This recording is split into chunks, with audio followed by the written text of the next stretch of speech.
Bonsoir à toutes et à tous, je suis Natacha Ruiz, co-auteure du guide de la mode éco-responsable et fondatrice de Poesia.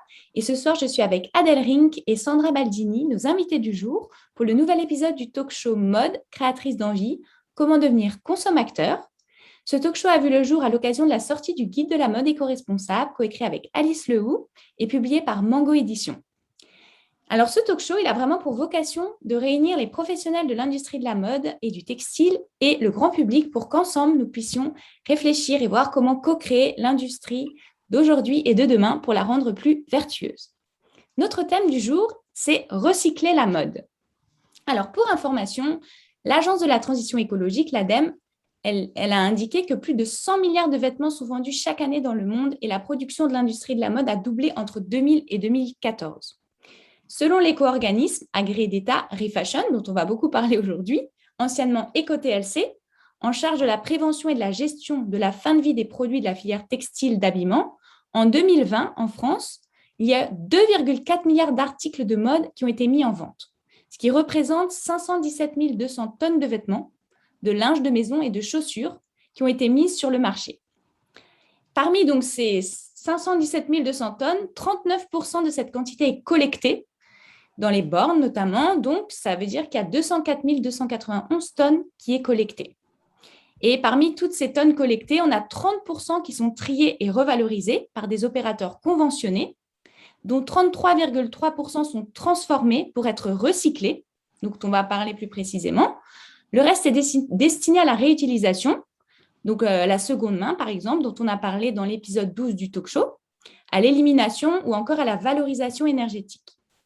Alors, pour rappel, le recyclage, c'est un procédé de traitement des déchets, industriels ou ménagers, de produits arrivés en fin de vie qui permet de réintroduire certains de leurs matériaux dans la production de nouveaux produits. Et donc, le recyclage s'inscrit dans l'économie circulaire que nous allons voir plus en détail. Alors, juste pour noter, parmi les 33,3% d'articles textiles dits recyclés, il faut savoir qu'environ 9,7% sont découpés pour faire des chiffons, et 23,6% restants vont subir un processus de recyclage afin d'entrer dans la composition d'une nouvelle matière.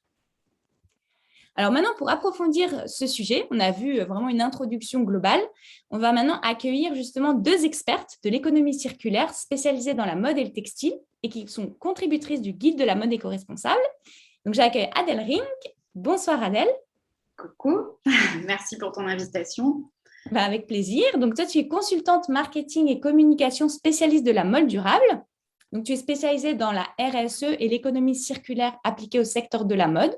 Tu as débuté ta carrière en 2012 chez Mess Francfort, France, où tu as travaillé pour l'Ethical Fashion Show, le premier salon de mode éthique. Donc, vraiment une pionnière aussi, hein, Adèle, pour donner vraiment la visibilité aux pionniers de la mode durable et toutes les thématiques liées à cette dernière.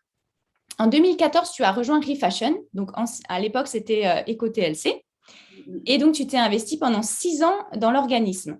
Et donc toi, ton travail consistait à rassembler toutes les parties prenantes du secteur de la mode autour d'une ambition commune. C'était vraiment de développer une industrie qui repose sur une approche circulaire. Et depuis 1 an et demi maintenant, toi, tu accompagnes des marques et des institutions dans leur stratégie en tant qu'indépendante. Donc Sandra Baldini, donc, qui est directrice marketing et communication de Refashion, donc, elle a pris ta suite, d'ailleurs, Adèle, et elle l'a rejoint il y a 2 ans, après un parcours dans le marketing, les services et l'innovation. Elle développe maintenant au sein de Refashion une approche fédératrice, inclusive, pour vraiment assurer le rayonnement de l'éco-organisme au niveau des marques, des collectivités et aussi des citoyens. Alors, pour rappel, c'est quoi Refashion? Donc, on en a un petit peu parlé au démarrage.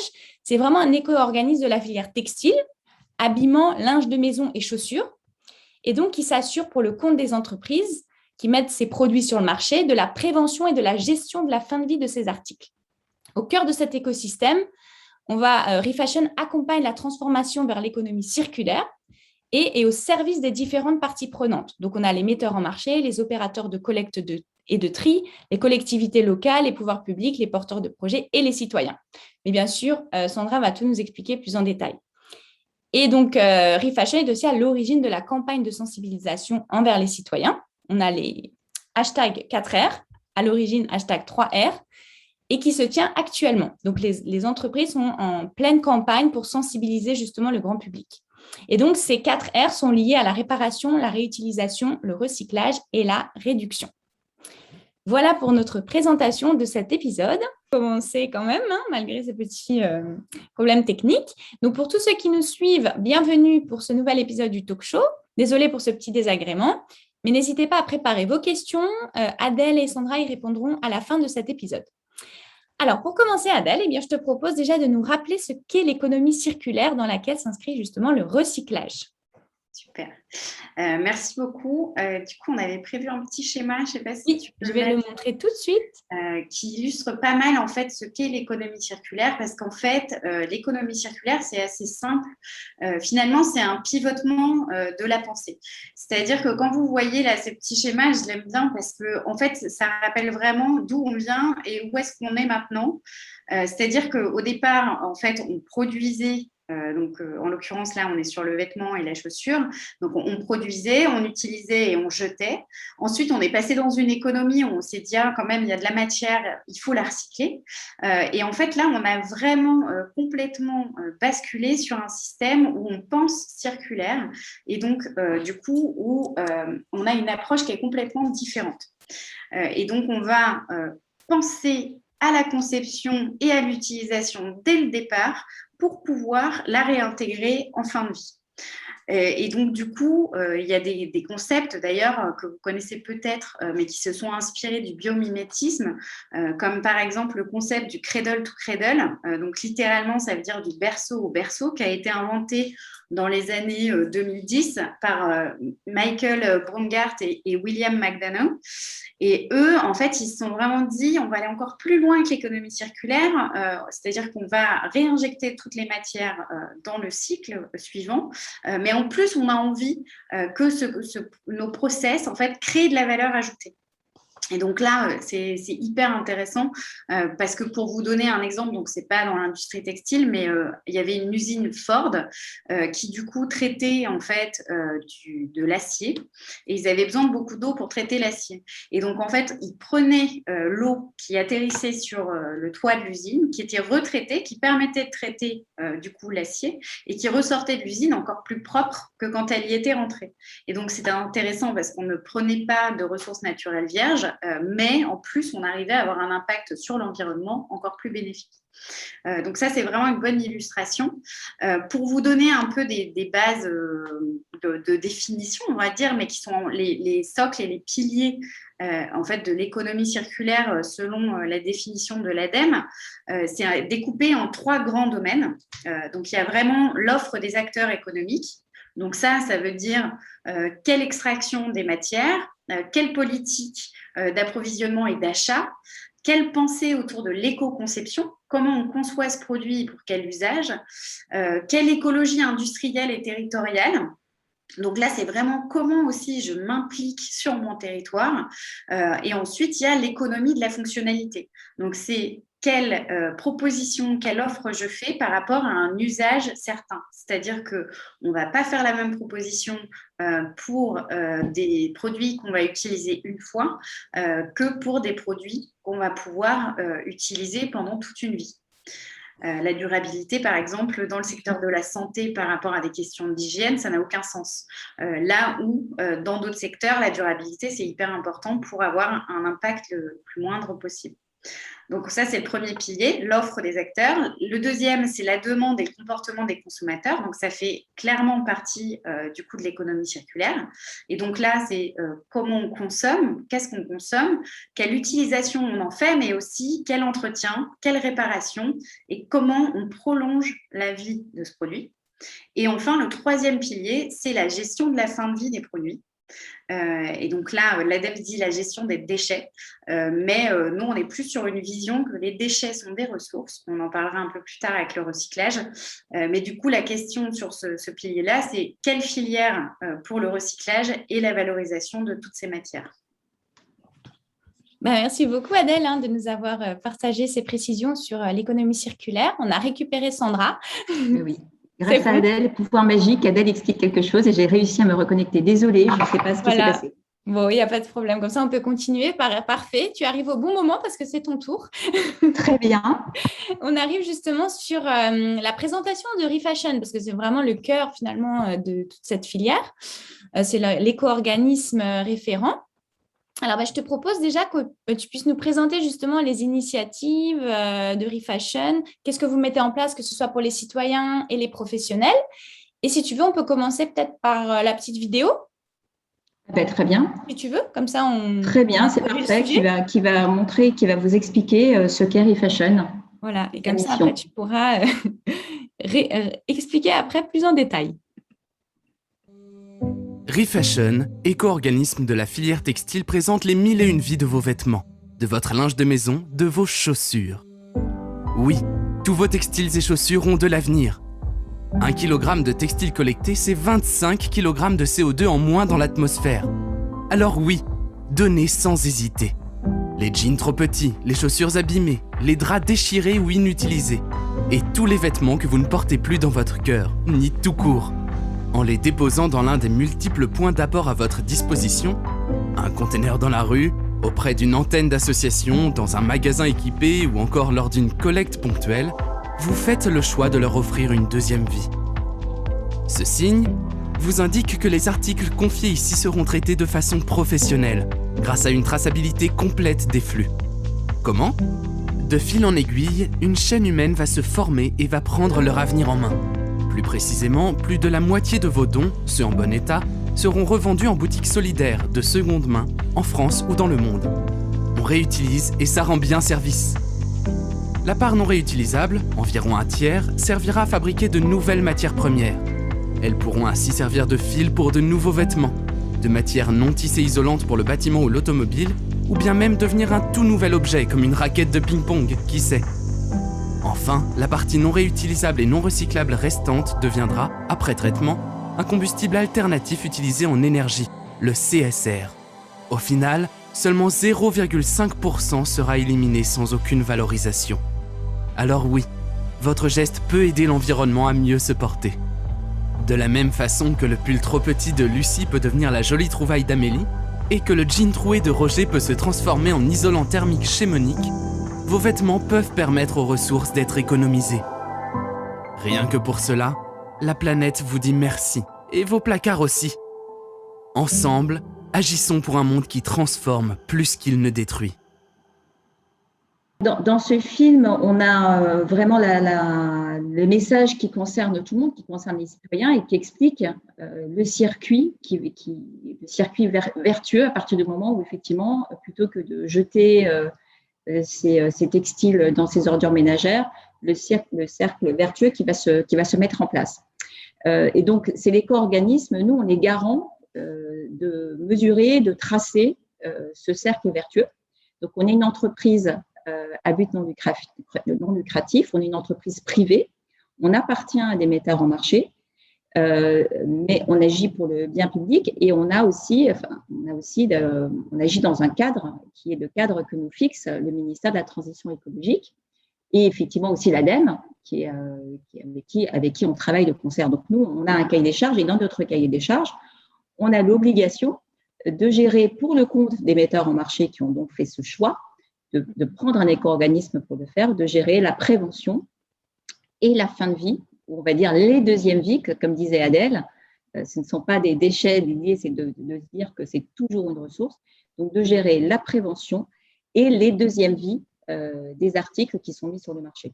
Ils ont l'obligation légale de le faire, il y a plusieurs filières qui existent, ça s'appelle tout ce qui dépend des filières de la loi REP, responsabilité élargie du producteur. On est le premier et seul au monde, mais on va vite être rejoint puisque l'Europe est en train de s'équiper, entre guillemets, d'éco-organismes pareils que nous, sur la filière textile. Mais ReFashion est le premier qui s'est lancé. Donc, dans nos obligations, c'est, comme on vient de le voir, de sensibiliser tout le monde, les citoyens au sens large, pour leur expliquer comment il faut. Tu as évoqué tout à l'heure la campagne #4R, hein, préparer, réutiliser, recycler, réduire. Mais on a aussi un rôle amont de sensibilisation et de pédagogie au niveau des entreprises, des fabricants, des marques, pour leur dire il faut produire plus vertueusement, et on va en parler tout à l'heure, hein, il s'agit aussi effectivement d'éco-conception, et aussi un rôle en aval auprès des opérateurs de tri, des opérateurs de recyclage qui vont gérer la transformation et la valorisation des textiles.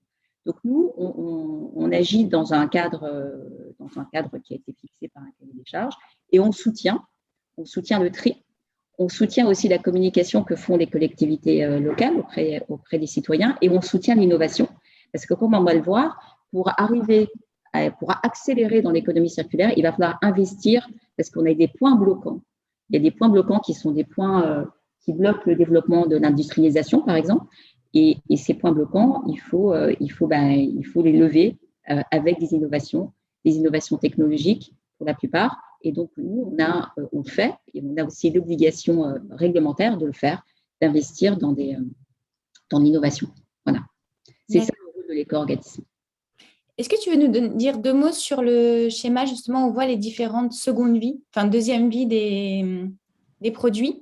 Oui, alors comme tu l'as évoqué tout à l'heure dans des grandes masses, mais à partir du moment, voilà, c'est ce schéma-là, à partir du moment où effectivement on va remettre, que ce soit dans une antenne d'associative, que ce soit dans un container dans la rue, que ce soit lors d'une collecte éphémère, on va remettre des vêtements et textiles en bon état ou pas.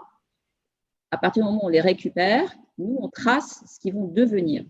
Donc, c'est un peu du jargon parce que souvent, les citoyens, ils disent tout ça, c'est recyclé. Dans le jargon plus professionnel, il y a une partie qui va être réutilisée, c'est-à-dire qu'on va réutiliser pour l'usage pour lequel il a été prévu, c'est-à-dire c'est de la seconde main, en gros. Un pull restera à l'usage de pull. Il va être revendu soit dans un magasin solidaire, soit dans des magasins de friperie. Donc voilà, ça c'est plus de la moitié du stock et du gisement. Et ensuite, le reste, comme tu vois sur les onglets qui suivent, il va être soit recyclé, soit être transformé, comme on l'a vu dans le film, en CSR, en combustible solide de récupération, soit en valorisation énergétique, c'est-à-dire qu'on va le faire, on va le brûler, mais on va récupérer l'énergie produite pour être vertueux.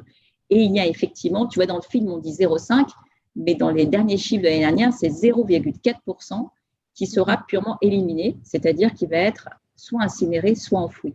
Donc, on voit que le cercle est assez vertueux, mais il faut quand même signaler quelque chose, c'est que l'équilibre que tu vois ici, c'est-à-dire 56% qui est réutilisé et le reste qui va être valorisé, cet équilibre est en train de s'inverser. Peu à peu, avant on avait 60%, maintenant on en a 56%, et en fait ce qu'on remarque, c'est que la qualité de ce qui est récupéré est en train de baisser.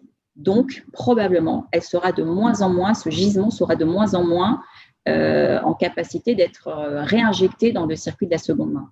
Donc, on va avoir un équilibre qui va s'inverser, c'est-à-dire qu'à terme, nous, on prévoit que peut-être que tu auras 40% de réutilisation et 60% qui sera à valoriser différemment.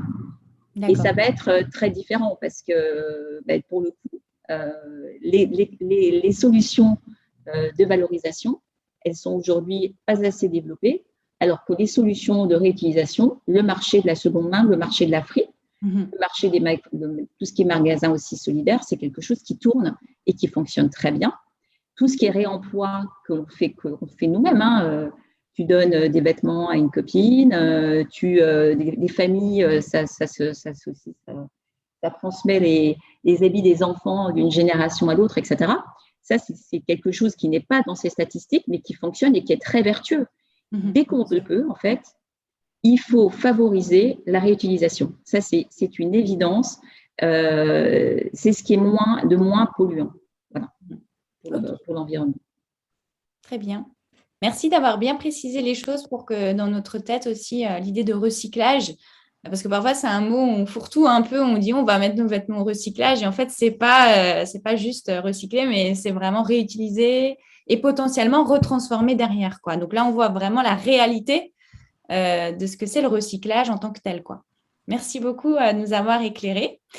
Et Adèle, je te propose de continuer en nous racontant en fait un peu comment ça s'est passé toi quand tu es arrivée chez Refashion. C'était en 2014, donc tu as été 6 ans jusqu'en 2019. Est-ce que tu peux nous dire l'évolution que tu as vue en fait pendant ces 6 ans sur justement ce marché de la prévention et de la fin de vie des produits textiles?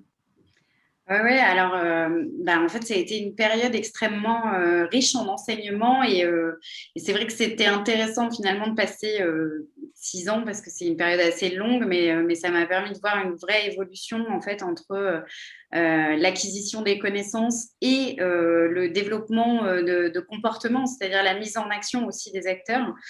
Ce qui est drôle, c'est que moi, quand je suis arrivée donc, en 2014, en fait, le seul acteur qui avait vraiment compris les enjeux liés à l'économie circulaire et qui avait mis en action quelque chose, c'était H&M, qui, fin 2013, avait en fait établi une stratégie autour de l'économie circulaire et qui l'avait mis en action et en application dans tous ses magasins monde. Et donc, c'était une première, c'était incroyable et ça a été vraiment une prise de position très forte. Et c'est pas marrant, mais en fait, c'était assez stratégique finalement de la part d'H&M, puisque l'idée, c'était de dire que, en fait, toute la filière avait été énormément impactée à l'époque, autour des années 2010, par le stockage de matières, de coton notamment, par les Chinois. Et donc, ça avait fait gonfler le prix du coton. Et en fait, H&M, assez intelligemment, s'est dit, mais finalement, si on fait de la collecte, et si on trouve un moyen de recycler de façon locale, on va pouvoir à terme avoir une vraie souveraineté sur les matières et pouvoir sécuriser notre approvisionnement. Et donc, c'est fou parce qu'on est presque 10 ans après et en fait, on a toujours les mêmes problématiques qui ont notamment été soulevées par la Covid.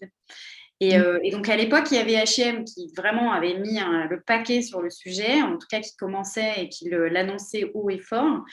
Et en France, on avait aussi quelques acteurs. Donc, il devait y avoir une dizaine d'acteurs qui s'évertuaient à essayer de trouver des nouveaux process.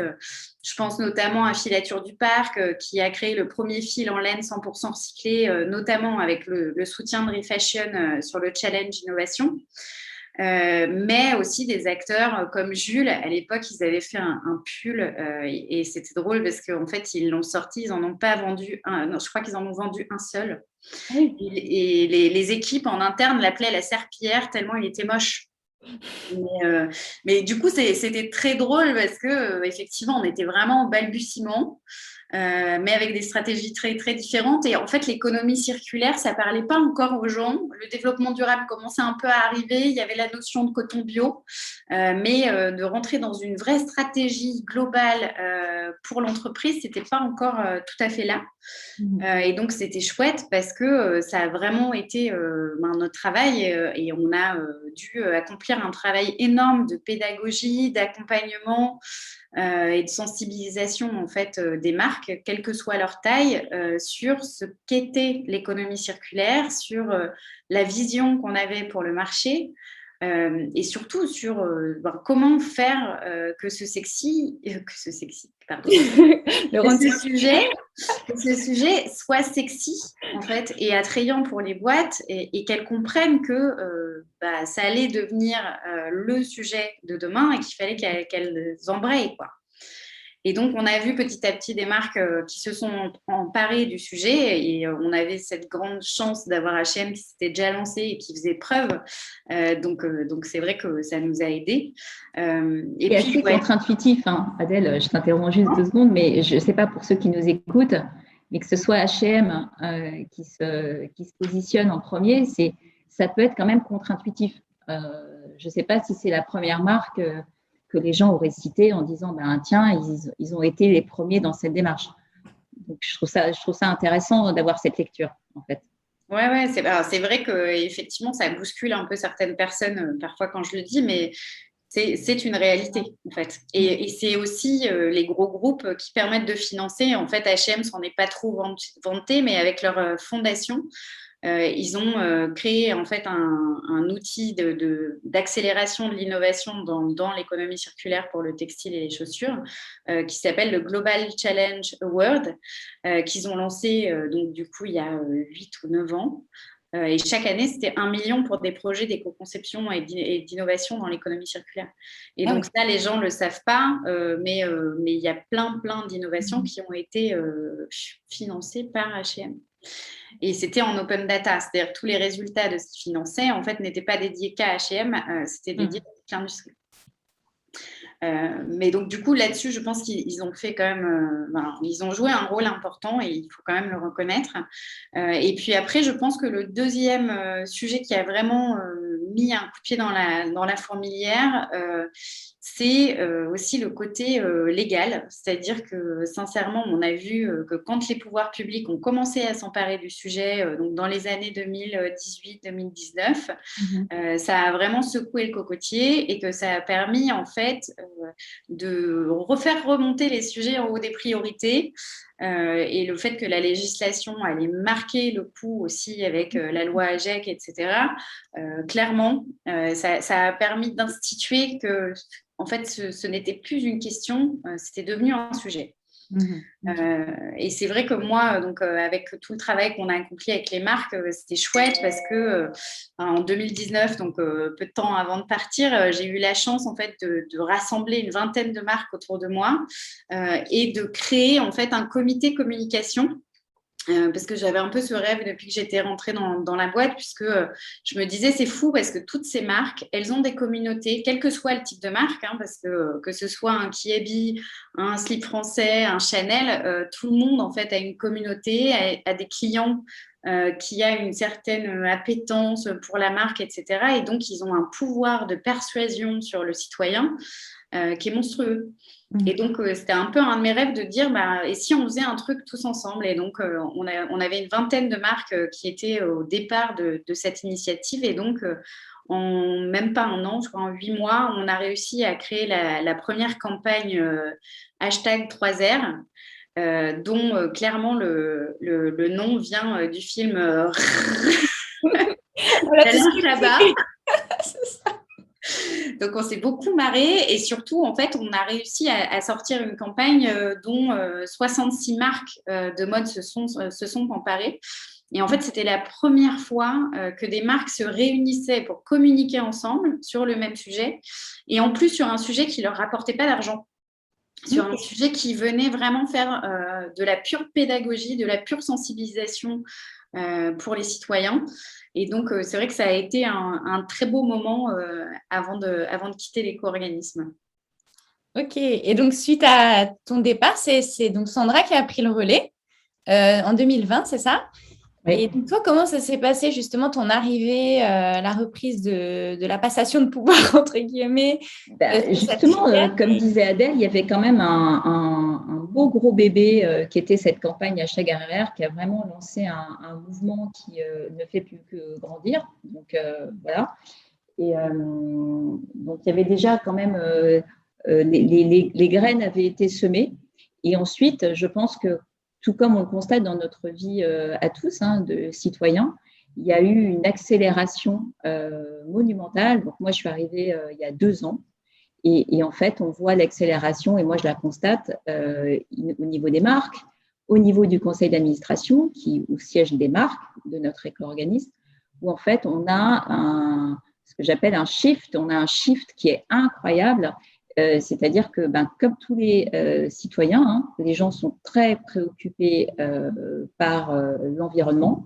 L'urgence climatique, je dis souvent, c'est l'éléphant dans la pièce, comme disent les anglo-saxons, voire l'éléphant sur nos épaules. Et du coup, personne ne peut plus le nier. Donc, il y a vraiment une accélération qui est due à la fois, on parlait du poids des marques sur les citoyens, mais le poids des citoyens sur les marques est de plus en plus important sur ces sujets. Tu vois, c'est vraiment des vases communicants. Et les marques qui sont constituées de citoyens, puisque travaillent dans les marques des citoyens comme vous et moi, ils ont envie, ils ont peur et ils comprennent qu'il faut accélérer la transformation. Et donc, du coup, il y a un changement phénoménal parce que la posture a changé. Et tout le travail qui a été fait de pédagogie, de persuasion, je ne dis pas qu'on est arrivé, parce qu'il y a encore beaucoup de chemin à parcourir, mais aujourd'hui, il y a une espèce de vague de besoin de se positionner, de communiquer. Et à partir du moment où les marques elles communiquent sur le sujet, elles s'exposent. Elles prennent le risque aussi de se faire tacler ou de se faire contrôler. On dit finalement, tu dis ça, mais tu ne le fais pas en vrai dans tes produits, etc. Et donc, c'est une bonne chose parce que ça les pousse à bouger. Et nous, on voit, donc, notre rôle d'éco-organisme, c'est de collecter une éco-contribution. Et en fait, les budgets ne font qu'augmenter. C'est-à-dire qu'on est vraiment sur une phase ascendante parce que les besoins augmentent. Et on l'évoquait tout à l'heure, on parlait de la loi AGEC, qui est la loi anti-gaspillage à l'économie circulaire. Et cette loi aussi va pousser Tu peux juste peut-être réexpliquer la loi, si tu veux. En fait, la loi qui a été votée en février 2020, elle est hyper structurante pour notre secteur, entre autres, mais pour l'ensemble des secteurs, parce qu'elle va imposer beaucoup de choses. Elle va imposer l'affichage environnemental, qui permettra à tout le monde d'avoir une lecture plus éclairée de ce qu'on achète et de la qualité environnementale du produit qu'on achète. Donc, voilà, mais il y a aussi des choses comme, à terme, d'arrêter d'avoir des étiquettes papier, que toutes les marques aient un plan d'éco-conception. Donc, il faut travailler sur l'éco-conception. Tu vois, ça va vraiment driver plein de choses. Et voilà, ce sont des obligations légales. Et le cadre légal, ça force aussi le changement. Et donc, il y a effectivement l'urgence qui est dans la tête de tout le monde, mais il y a aussi le cadre légal qui va nous contraindre à accélérer. Et c'est très bien parce que ça va dans le bon sens. Voilà. Donc, moi, j'ai vu vraiment ce changement et en 2 ans, ce changement est phénoménal. Donc la campagne 4R, 3R que signalait Adèle tout à l'heure, cette année, il y a le 4e R qui vient rejoindre ses copains de R. Le 4e, c'est celui de réduire. Alors que tu vois, la réduction… L'année dernière, ça faisait débat d'ailleurs, je me souviens. Exactement, la réduction, ça faisait débat de se dire, oui, mais réduire la déconsommation, comment on va s'en sortir, on est en plein Covid, nanana. Et malgré tout, malgré la crise qu'on subit, des magasins fermés, etc., donc pour le commerce quand même, et pour notre secteur, ça a été très compliqué, et bien malgré ça, les gens ont dit la réduction, enfin les marques nous ont dit la réduction, c'est un sujet sur lequel on travaille tous. Donc il faut qu'on le mette, il faut qu'on le pousse parce que c'est une évidence. Et c'est une évidence aussi pour les citoyens et pour chacun d'entre nous. Et dans l'étude qu'on a menée cette année, la réduction fait partie des choses, des premiers gestes que les Français déclarent mettre en place pour être plus respectueux de l'environnement quand il s'agit de leur achat textile. De dire, il faut que je réduise. J'ai déjà commencé à réduire et de n'acheter que vraiment ce dont j'ai besoin. En tout cas, en déclaratif, cette démarche de réduction, elle est déjà là. En cours. Ouais. Ok. Bon, c'est encourageant de voir que les entreprises aussi sont prêtes à réduire ou à produire différemment, du coup, aussi. Bien sûr. Alors, la production à la demande qui se développe énormément, la réduction des stocks. Donc, grosso modo, ça veut dire qu'ils vont réduire effectivement les quantités produites. Il y a beaucoup de marques aussi qui s'engagent à réduire la profondeur et la rapidité des collections. Ce qui a fait les grandes années de la fast fashion, mais on se dit, ils se disent finalement, on ne peut plus continuer comme ça. Il y a la destruction des invendus qui est aussi dans la loi AGEC, comme on signalait tout à l'heure. Donc, ça, c'est pareil. Ça sert à quoi de faire des collections très, très courtes et d'en faire beaucoup si après, je me retrouve avec plein d'invendus sur les bras.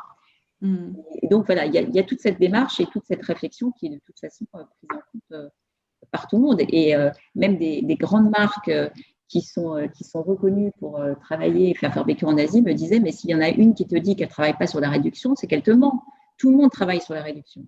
Donc, tu vois, et ça montre à quel point, effectivement, ce changement et ce que j'appelle ce shift a été énorme. Donc, c'est bien parce que même, regardez, dans mon entourage, ce n'est pas le cas, et j'imagine que le vôtre non plus, mais ce qu'on se faisait comme réflexion par rapport au rapport du GIEC. Le dernier rapport du GIEC qui est paru début août, il ne fait plus office de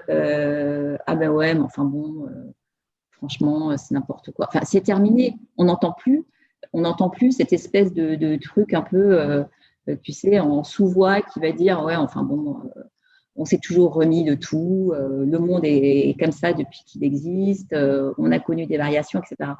Donc, tu vois, même ça, aujourd'hui, les gens le prennent au sérieux. Les alertes scientifiques sont prises au sérieux. L'urgence est à nos portes.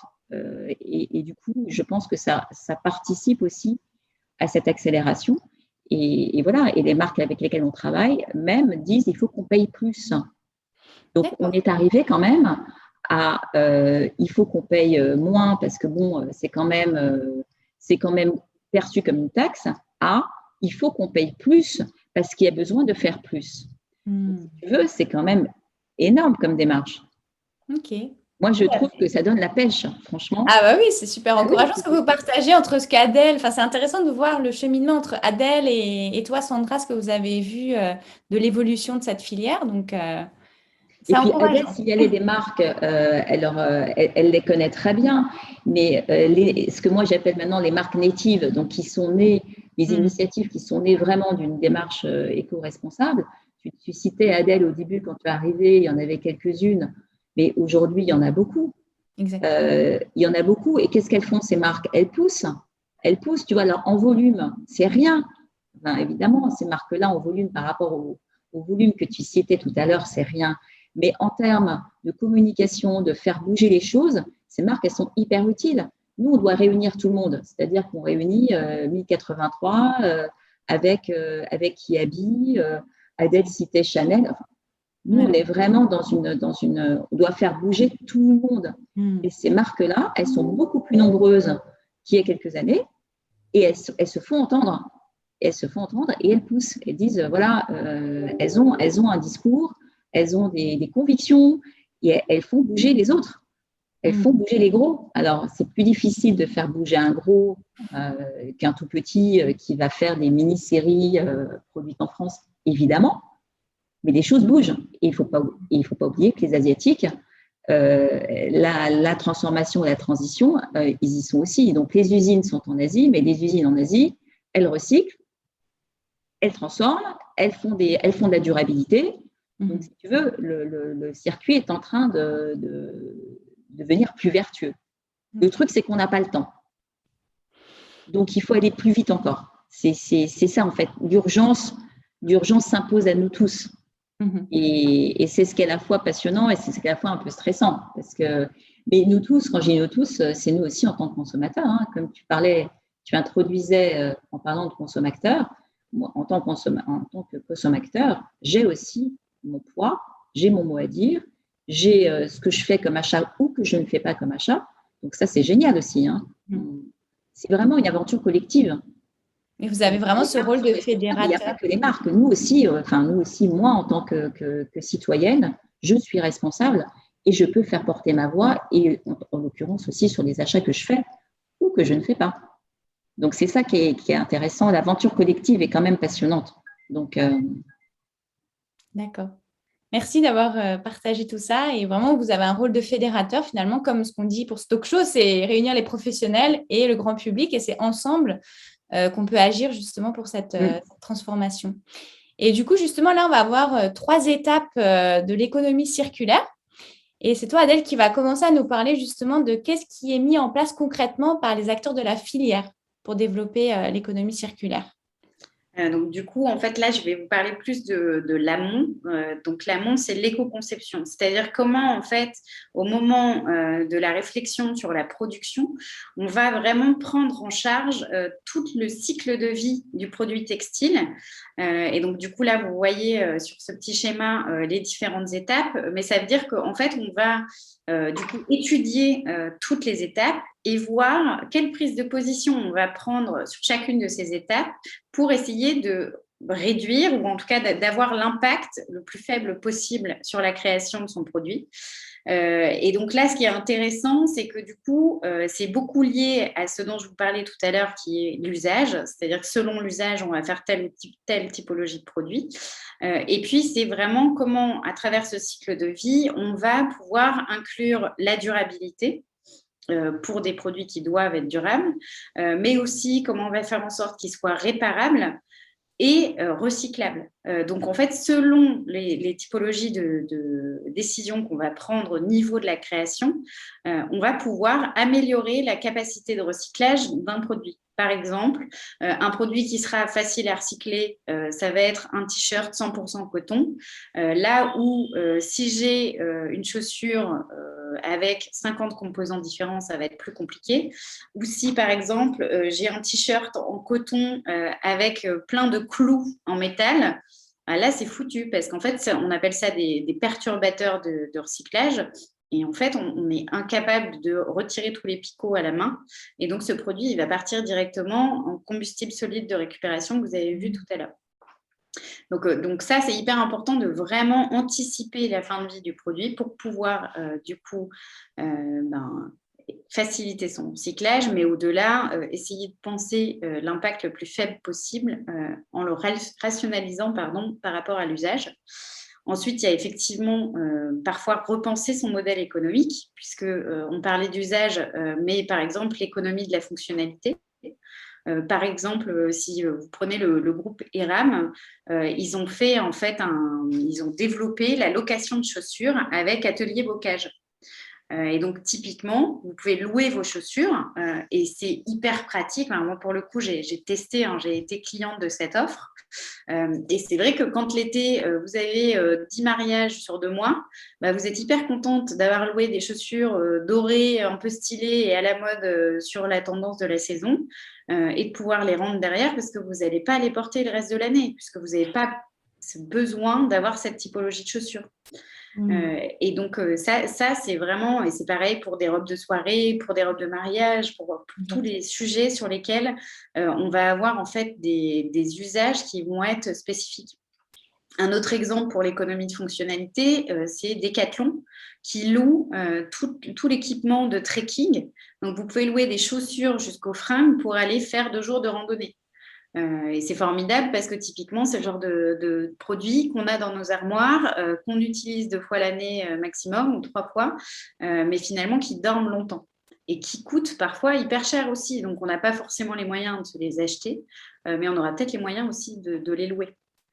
Donc, il y a ça. Après, il y a aussi comment on repense la création du vêtement. Je pense notamment à des vêtements évolutifs pour les enfants. Un enfant, ça grandit. Et je ne sais pas si vous connaissez la marque Petit Pli. En fait, c'est des vêtements, c'est des Anglais qui ont fait ça. Et c'est des vêtements qui évoluent avec le corps de l'enfant. Donc, ça, c'est aussi une façon d'éco-concevoir, puisqu'il y a une vraie durabilité sur le produit.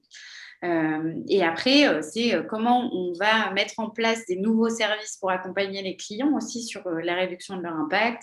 Donc, ça peut être de la collecte en magasin, ça peut être de la réparation, ça peut être des cours, de l'apprentissage.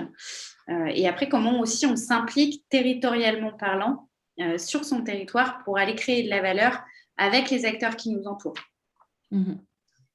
Donc voilà, et si ce sujet vous intéresse, que vous soyez citoyen ou une marque, n'hésitez pas à vous rendre sur le site de Refashion, du coup, puisque en fait, il y a une plateforme qui s'appelle Ecodesign, sur laquelle, en demandant des accès, vous pouvez du coup accéder à des ressources chiffrées, à des conseils, à des fiches, pour passer à l'action, mais aussi il y a des retours d'expérience. Et donc, c'est hyper intuitif et ça peut être très utile si vous voulez passer et activer l'éco-conception. C'est sur le site de Refashion, c'est ça, hein? Ouais, exactement. Ok. J'étais en train de voir si on peut le trouver. C'est Ecodesign, c'est ça? Oui, si tu vas sur le portail de Refashion, il y a tous les sites en fait, et tu as effectivement Ecodesign. Si tu veux, on peut le montrer 2 minutes si tu veux. Bien sûr. Tu le fais? D'accord. Oui, je le montre comme ça, on voit tout de suite concrètement. Donc, c'est ça, hein, Ecodesign, accéder au site. Voilà. Ouais. C'est ce site et voilà. Mais en fait, ce site-là, en fait, dès que tu vas vouloir rentrer dans le détail, tu vas devoir t'inscrire. D'accord, ok, ouais. Mais en gros, tu veux rapidement synthétiser, qu'est-ce qu'on y trouve? Comme disait Adèle, en fait, c'est le site pour accompagner les acteurs du produit dans une démarche d'éco-conception. Donc, il y a des fiches pratiques, il y a des pas à pas, il y a tout ce qui fait qu'on peut vous guider. On peut guider, par exemple, je suis chef de produit dans une marque, j'ai envie de lancer une collection de t-shirts qui soit plus vertueux. Comment je m'y prends? Et donc, on m'explique et puis on me donne aussi accès à des ressources. Donc, c'est à la fois destiné à des novices, on va dire, et à la fois, ils bénéficient aussi et participent à cette plateforme des experts. Donc, il y a des marques où il y a des experts qui vont pouvoir justement partager leurs connaissances. Et ce qu'on fait aussi et qui marche très bien, c'est que pour les acteurs, ce que j'appelle les acteurs du produit, donc pour les marques, on organise tous les mois, il y a un webinaire, soit d'approfondissement, soit de sensibilisation, qui est menée par les équipes. Alors, ça peut être une fois sur la chaussure, une fois sur la durabilité, donc ça dépend des thématiques. Et en fait, on réunit les professionnels autour d'une autre Adèle, qui s'appelle Adèle Routio, et qui est notre experte en éco-conception. Et voilà, et la plateforme de référence, c'est celle-ci. Et si tu reviens en arrière sur le… Hop, j'en profite. Oui. Et là, en fait, tu as donc Refashion Pro, qui est donc le site professionnel où il y a beaucoup de connaissances. Et si tu vas le voir, là, il y a tous les webinaires qui sont accessibles, il y a toute la documentation. Le graphique que tu montrais tout à l'heure, on est vraiment en open source. Hein. L'idée, c'est quand vous avez besoin de connaître quelque chose, quand vous avez besoin d'une information, vous pouvez y aller, regarder, choper les infos. Tous nos chiffres sont ouverts et accessibles à tous. Donc ça, c'est ce qu'on appelle Refashion Pro. Et si tu reviens en arrière, hop, il y a Refashion Citoyen. Donc là, Refashion Citoyen, c'est à destination du grand public où tu as essentiellement et beaucoup, effectivement, la partie cartographique qui te dit comment je fais pour trouver un point d'apport et quelles sont les consignes, comment je dois remettre mes affaires, etc. Et on a aussi développé, effectivement, une page sur la réparation, une page sur la réutilisation, une page sur le recyclage, une page sur la campagne #4R, dont on parlait tout à l'heure, où on explique ce qu'est cette campagne, et enfin, une page pour la communauté. Voilà. Donc ça concerne les citoyens. Et si tu retournes de nouveau en arrière, il y a Ecodesign dont tu parlais tout à l'heure, et il y a aussi la plateforme qui s'appelle Recycle ou Recycle, qui est une autre plateforme professionnelle, dont peut-être tu vas parler, Adèle. On ne la voit pas pour l'instant s'afficher, mais elle ne saurait tarder. Ouais. Elle s'affiche. Hein.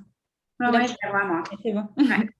D'accord. J'espère que je ne vais pas être réjectée, hein, parce que moi, ça s'affiche. Comme tout à l'heure, ça a commencé comme ça, puis hop, là voilà, moi je la vois maintenant.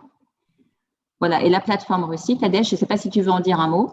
Je crois que c'est juste après. Ouais. D'accord, bon, on peut en parler tout à l'heure alors. Ouais. Au moins, on a pu faire un petit tour de la maison Refashion, avec toutes les pièces. Merci d'avoir expliqué. Merci Adèle, en tout cas, pour les exemples que tu nous as partagés. C'était super intéressant, en tout cas, de voir tout ce que les marques, elles font, d'avoir du concret et de voir concrètement comment se met en place l'éco-conception au sein des entreprises. Et ben maintenant, je te propose, Sandra, qu'on continue plus sur la partie des consommateurs, parce qu'on parlait que vous êtes engagé auprès des citoyens. Concrètement, quelles sont les demandes et les comportements des consommateurs vis-à-vis de la collecte des vêtements et la fin de vie des produits textiles? Qu'est-ce que tu peux nous dire à ce sujet?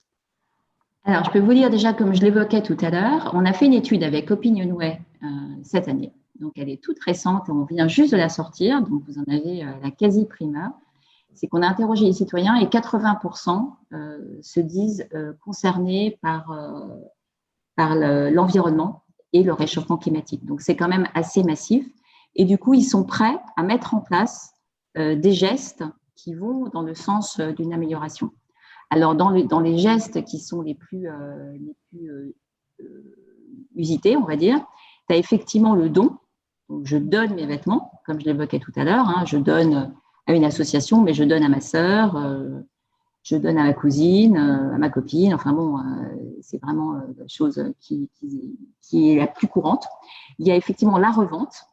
Donc, la revente, tu as 42%, tu as 80% de personnes qui pratiquent le don, tu as 42% de personnes qui pratiquent la revente et l'achat d'occasion, tu as 54% de personnes qui pratiquent l'achat d'occasion.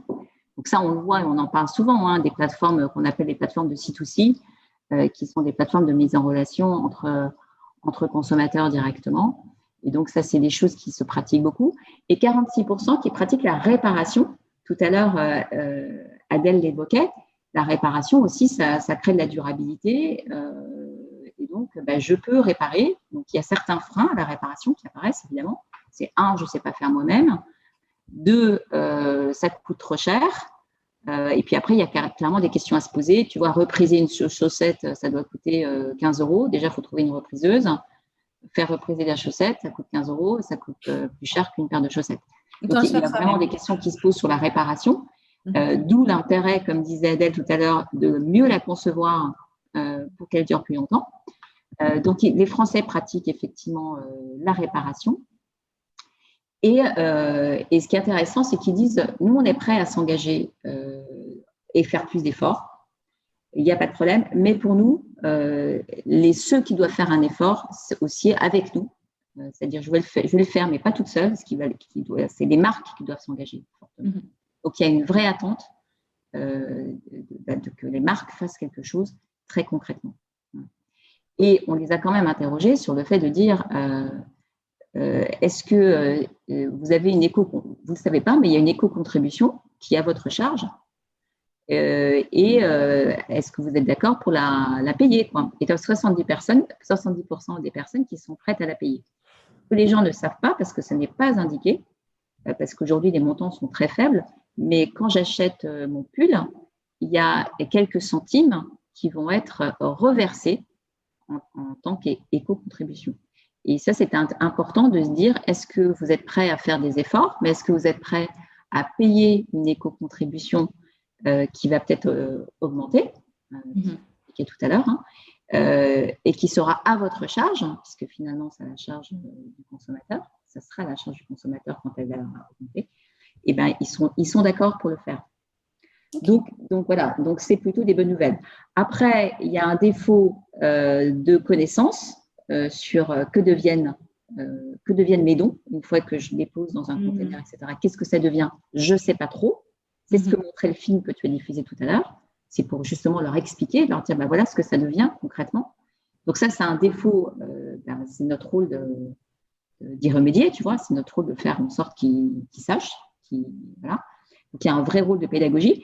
Et le rôle de pédagogie, ça va aller aussi effectivement de leur indiquer peut-être des tutos, des endroits des repair cafés. Donc c'est tout le travail qu'on peut faire aussi dans les territoires avec les collectivités pour orienter quand je ne sais pas faire, qu'on m'envoie dans un repair café, que je prenne, tu vois, toute cette notion de réparation fait partie de l'entretien.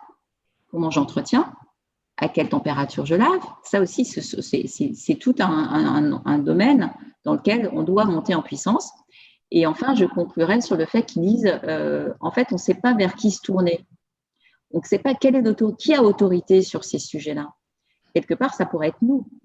Et aujourd'hui, Refashion, on n'est pas très connu des citoyens. Tu vois, on a pas mal de gens qui nous suivent sur Facebook, mais on n'est pas très connu. Donc, il y a aussi, pour nous, cet enjeu de se faire mieux connaître pour justement passer les messages. Et le citoyen aujourd'hui dit, moi, je ne sais pas qui est l'autorité de référence quand je suis un peu perdue et que je ne comprends pas vers qui je me tourne. Et ça peut être nous. Donc, tu vois, on apprend beaucoup quand on interroge et qu'on fait des enquêtes. Et là, on apprend en l'occurrence qu'on doit être plus visible. Et les campagnes qu'on mène, c'est aussi ça, c'est être plus visible. Et nous, on n'a rien à vendre. Nous, notre objectif et notre mission, c'est de mieux informer et de sensibiliser. Donc, voilà, notre objectif, c'est d'être plus visible. Et du coup, vous faites aussi le pont finalement entre les marques et le grand public, en fait, grâce à cette campagne. Comme disait Adèle, les marques, elles ont une force de frappe aujourd'hui qu'on n'a pas. Quand un Décathlon, ou même, je vais te dire, un partenaire, par exemple. J'ai parlé hier avec un partenaire de la campagne qui n'est pas du tout une marque chez nous, puisqu'il a fait que de la seconde main, c'est Le Bon Coin. Le Bon Coin, aujourd'hui, ils ont une puissance de frappe. Si Le Bon Coin diffuse des messages, alors certes, ils ont, je ne sais plus, 45 marchés. Le textile, ce n'est pas forcément le premier marché chez Le Bon Coin. Mais si Vinted, demain, diffuse des messages de sensibilisation, ils ont clairement plus de force de frappe que nous. Par rapport à nos confrères, on est un tout petit éco-organisme. Pour l'instant, on grossit, on croît, mais on est petit. Tu vois, donc on n'a pas une force de frappe de dingue. On n'est pas là en train d'acheter de la pub à la télé, à la radio. Non.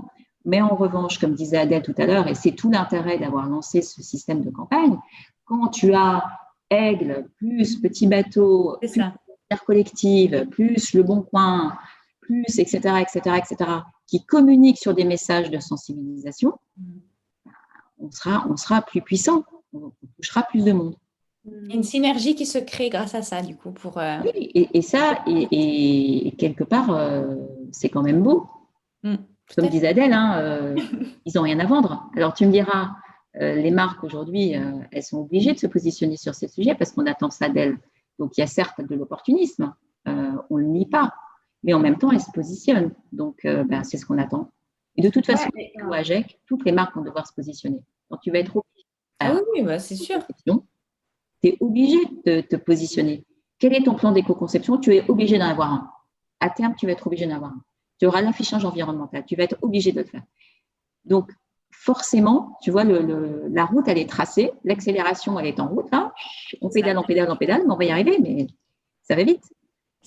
Mais tout ça va dans un sens où on y va ensemble.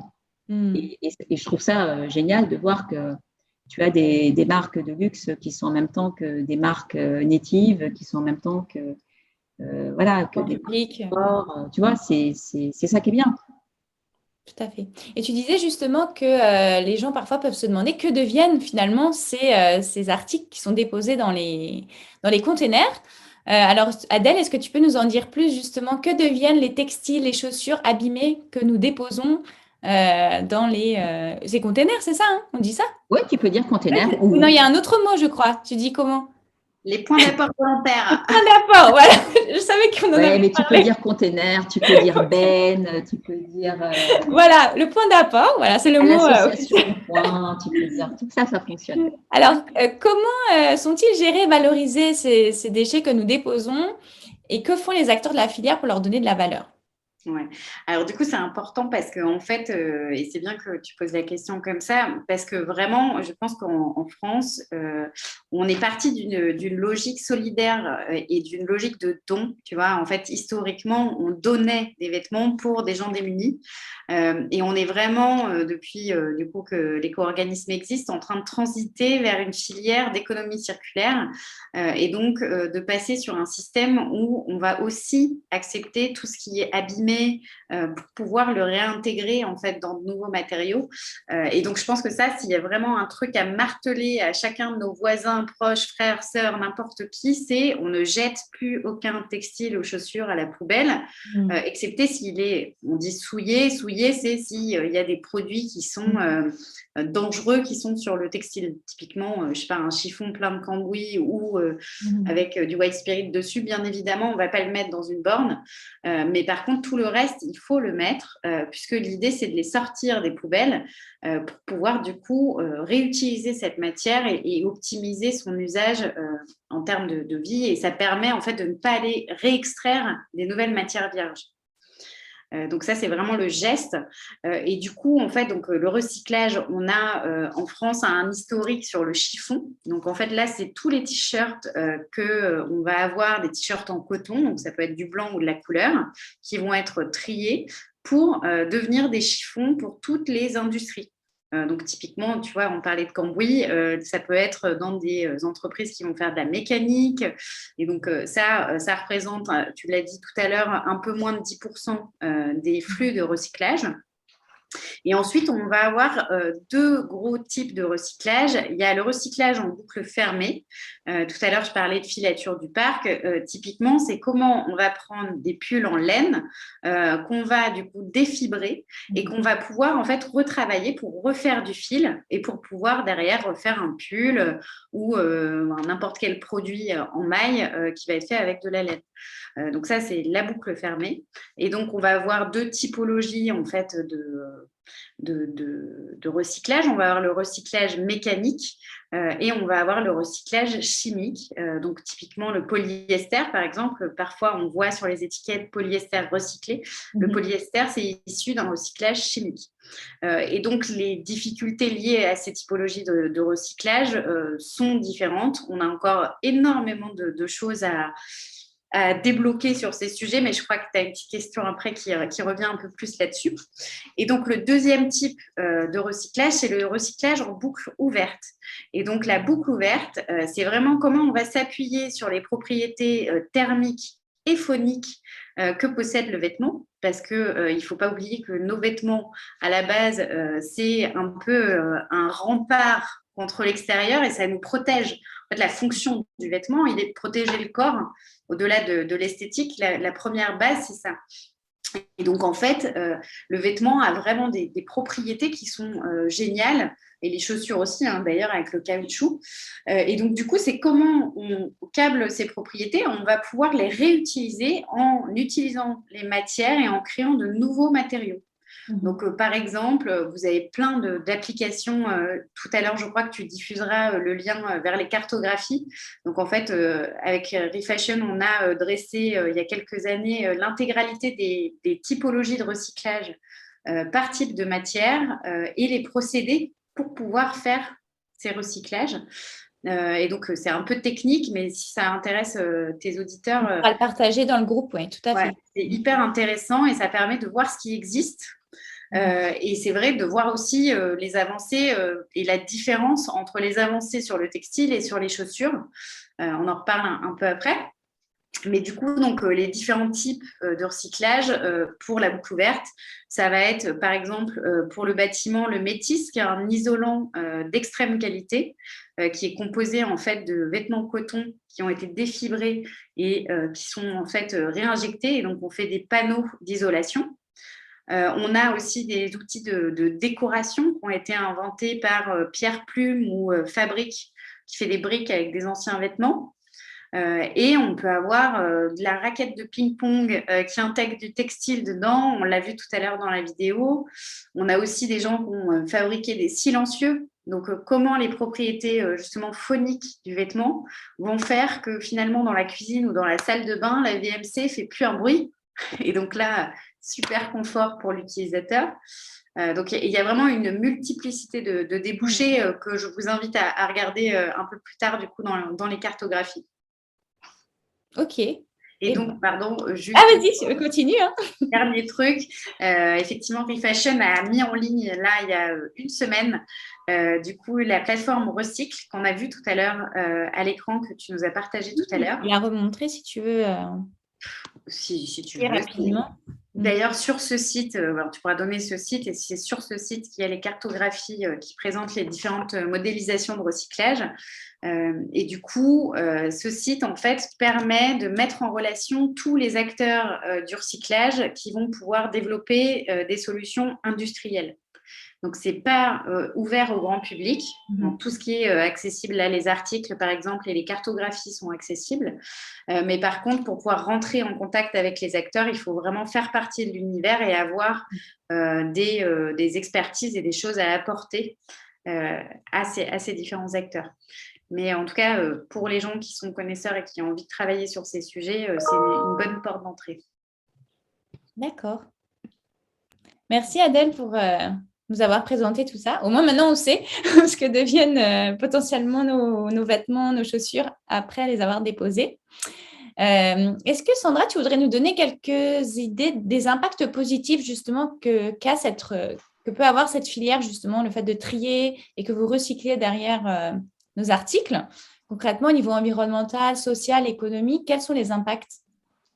Alors, au niveau environnemental, on cite souvent ce chiffre, mais 1 kg de textile collecté, c'est 25 kg de CO2 en moins. Donc, voilà, il y a un impact direct sur l'environnement. Au niveau économique, c'est aussi le soutien par les achats qu'on fait à certaines filières qu'on sait plus vertueuses, et ça fait travailler des gens. Adèle citait la filature du parc. Tu vois, il y a quand même toute une économie qui est derrière. Et au niveau social, il y a un nombre, je crois qu'on est sur 3 à 4 000 emplois solidaires qui sont créés par cette filière-là, beaucoup chez les opérateurs de tri.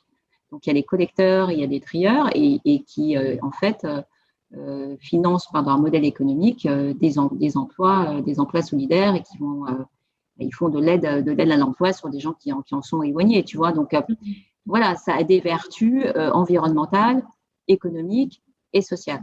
Voilà. Donc, ça c'est 3 vertus que d'agir dans le bon sens. Voilà, donc vraiment, continuons à déposer nos articles. Exactement. Ça a un impact énorme, positif. Et là, en ce moment, on est en plein dans la campagne #4R. Donc, voilà, je vous invite à regarder ce qui se fait sur le site de Refashion sur Facebook, sur ce que font les marques que vous préférez. Est-ce qu'elles en font partie? Est-ce qu'elles font des messages dans ce sens ou pas? C'est peut-être On le va en moment reparler aussi. dans un instant, justement. Comme Très ça, bien. on va arrêter. Excuse-moi, je suis en train d'avancer trop vite. Ah oui, il y avait encore une question avant. D'accord. Mais on arrive très vite à la campagne 4R, hashtag 4R. C'était juste pour Adèle, encore une question. En fait, on peut imaginer que finalement, l'idéal, ce serait de réussir à recycler à l'infini les textiles, les chaussures pour créer une industrie vertueuse. Est-ce que c'est possible à ce jour et quelles sont les limites de développement de la filière recyclage? Alors, ouais, effectivement, c'est hyper intéressant. Je vais commencer par les limites. Les limites, typiquement, je parlais des chaussures tout à l'heure, sur lesquelles on a moins d'avancées. En fait, il y a certains produits qui sont hyper complexes à recycler parce qu'ils sont multimatières. Et plus on a de matières différentes et plus on a de mélanges, plus c'est compliqué derrière de désassembler, de préparer, de trier parfois. Parce qu'une fois qu'un produit a eu 10 ans de vie et qu'il arrive sans étiquette sur une ligne de tri, les opérateurs ne savent pas forcément comment l'identifier. Donc ça, il y a des vrais enjeux à débloquer sur le tri, la préparation des matières et sur l'éco-conception pour pouvoir vraiment bien anticiper cette intégration dans le recyclage. Et après, effectivement, sur la chaussure, j'étais un peu pessimiste, mais il existe quand même des solutions. On a des gens qui ont créé des chaussures qui sont 100% recyclables. Il y a une usine en Allemagne qui est chez Soex qui permet de broyer la chaussure et de séparer les matériaux. Donc, il y a quand même des choses, mais c'est vrai que globalement, il y a une directive européenne qui va être applicable en 2025, qui va massifier en fait le volume de textiles et chaussures usagés qui va devoir être recyclés puisqu'ils ne sont plus réutilisables. Et donc là, il y a un énorme enjeu qui est comment on améliore les capacités de tri et de préparation des matières et comment on accélère l'industrialisation de toutes les solutions en fait qu'on a déjà développées, qu'on a déjà identifiées, et comment derrière on motive tous les acteurs, quelles que soient les filières, donc boucle fermée comme je disais tout à l'heure ou boucle ouverte, à intégrer des matières recyclées dans leurs nouveaux produits pour pouvoir en fait vraiment aller tacler cet enjeu et sur des produits déjà recyclés et recyclables, ça existe. Typiquement, la raquette de ping-pong de Cornillo, c'est un produit qui est assez intéressant parce qu'il est fait avec du polyester et du coton recyclé. C'est un produit qui est hyper durable, qui est accessible puisque la raquette, elle est à 8 €, donc c'est le même prix qu'une raquette qui ne sera pas éco-conçue. Elle est hyper durable et 35 ans après, on peut encore la recycler. Donc, effectivement, ça existe, c'est le must si on y arrive, mais la réalité de terrain, c'est que tout n'est pas encore recyclé et recyclable. Mais en tout cas, c'est sûr que c'est ce qui est visé. Ok, merci beaucoup de nous avoir donné cet avis. Et donc maintenant, on peut parler de la campagne. Pour finir, c'était ça l'idée, c'était de conclure sur les actions qu'on peut maintenant faire. J'ai pris un peu d'avance. Voilà, c'est ça, il n'y a pas de problème. Maintenant, concrètement, c'est quoi cette campagne hashtag 4R, anciennement hashtag 3R? Bon, je pense que les gens ont compris à peu près. Mais voilà, peut-être nous dire justement plus en détail. Je ne sais pas si tu as quelques visuels à partager. Voilà, donc l'idée, c'est comme on l'évoquait, c'est une campagne à laquelle on invite les marques à participer. Mais au-delà des marques, on invite aussi tous les acteurs des deuxièmes vies. Donc, il peut y avoir un pôle de compétitivité, il peut y avoir un opérateur de tri. Donc, c'est vraiment, voilà. Et cette année, on a aussi proposé aux collectivités de nous rejoindre. Donc, tu as des collectivités qui aussi travaillent communiquent sur les réseaux sociaux. Donc, c'est une campagne nationale qui est 100% digitale. Nous, en fait, comment ça se passe? Nous, on crée le kit de communication, on libère les droits, on le fournit avec un guide d'usage et on soutient la campagne sur le digital avec de l'achat média. Et ensuite, on propose aux marques, elles signent en fait une charte d'engagement à nos côtés et on leur dit, cette année, du 8 au 17 octobre, vous allez participer à cette campagne. Et donc, voilà, donc ils vont là, tu vois, tu as donné des exemples où en fait les marques ont glissé, sauf celle-ci là, ça c'est notre visuel. Mais sinon, les marques, elles peuvent glisser leur propre visuel, elles peuvent être dans les codes de leur marque, en fait. Certaines marques, elles ont besoin d'être dans le code de leur marque. La campagne est disponible en 2 langues parce qu'il y a des marques qui communiquent sur leurs réseaux sociaux en anglais. Donc, on l'a fait aussi en 2 langues.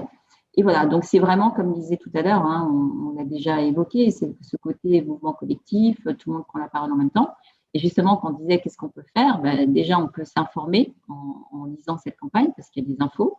On peut observer quelles sont les marques qui les suivent ou qui ne les suivent pas, quels sont les messages qu'elles ont à faire passer.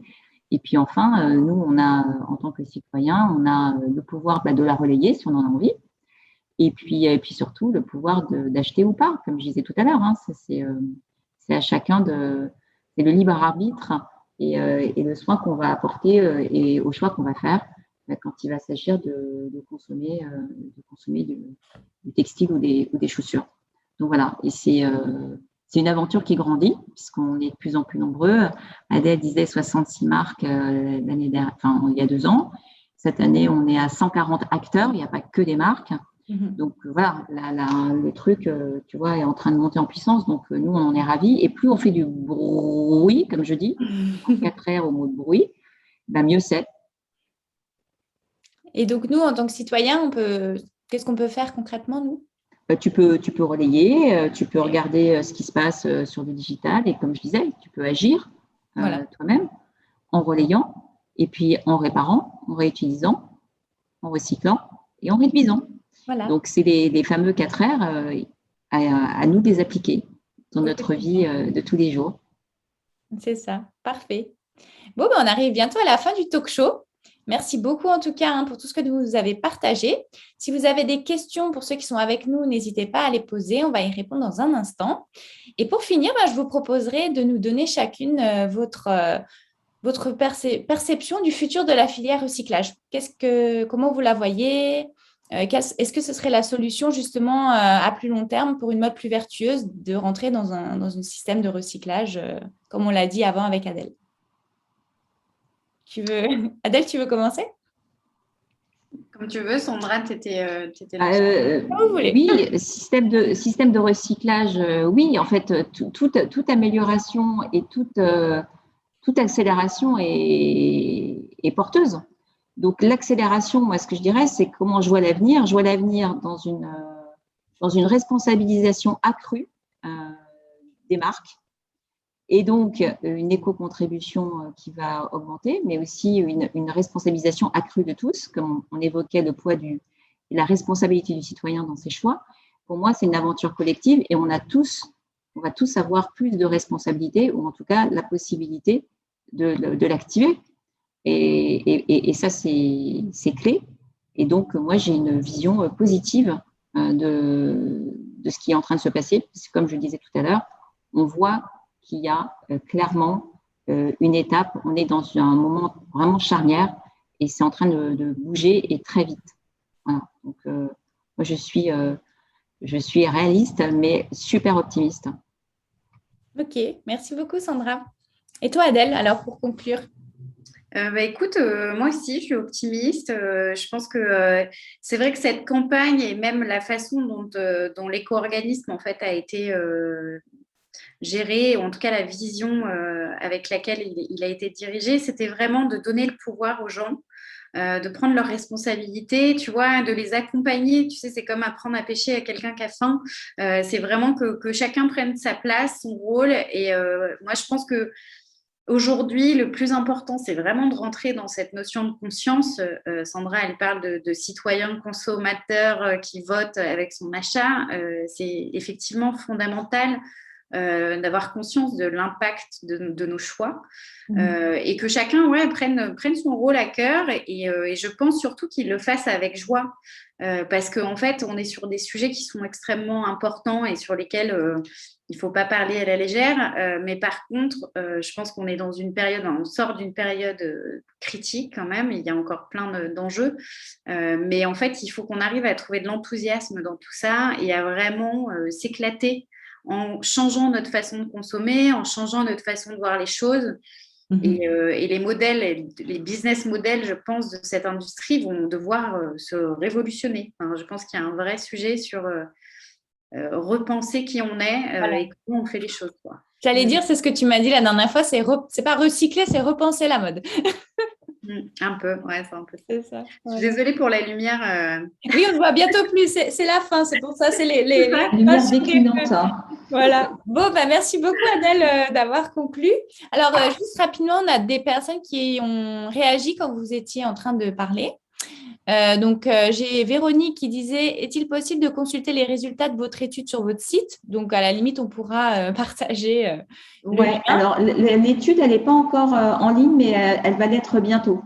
D'accord, ok, parfait. Bon, à la limite, à ce moment-là, Véronique… Et sinon, dans le dossier de presse, si Véronique va sur le site Refashion Pro, et dans communiqué de presse, et il y a le dossier de presse dans lequel il y a déjà une grosse partie de l'étude. Ok, parfait. Bon, à ce moment-là, je lui mettrai un message si elle nous a quittés depuis. C'était il y a 40 minutes qu'elle a mis la question. Voilà. Et sinon, on avait Stéphane qui avait dit comment changer les habitudes de consommation des gens. Bon, c'est une vaste question, j'ai envie de dire. Mais j'espère qu'on y aura un petit peu répondu pour Stéphane. Voilà, je pense quand même qu'il y a eu pas mal de réponses. Et puis, c'est un chemin au quotidien, hein, n'est-ce pas, avec les campagnes, hashtag 4R, voilà, c'est tout ça, en fait, hein, le changement. Voilà. Bon, s'il n'y a pas d'autres questions, Véronique dit super, merci. Donc, elle était là. Elle a bien suivi la réponse. Super. En tout cas, merci beaucoup Adèle et Sandra pour le partage autour de ce sujet. Mais super, avec plaisir. Merci pour l'invitation. Ciao, merci de l'invitation. Merci à tous, à chacun. Et juste pour finir, du coup, si vous n'avez pas encore lu le guide de la mode éco-responsable, vous pouvez retrouver la contribution de Sandra et Adèle qui avait apporté aussi son regard sur la filière recyclage, notamment sur le guide, sur le site de la FNAC, la place des libraires, le site www.modeecoresponsable.com. Et si vous voulez en savoir plus sur Refashion, il y a le site refashion.fr. Voilà, c'est ça, tout simplement. Et du coup, ce live sera en replay sur la scène de Poesia Channel. Et si jamais vous montez un projet engagé, que vous souhaitez, pourquoi pas être accompagné, n'hésitez pas à nous contacter à contact@poesiavision.com. Voilà, merci beaucoup encore Adèle et Sandra. Je vous souhaite une très bonne soirée et merci à tous. Merci Natacha. À bientôt. Au revoir tout le monde. À bientôt. Salut. Au revoir.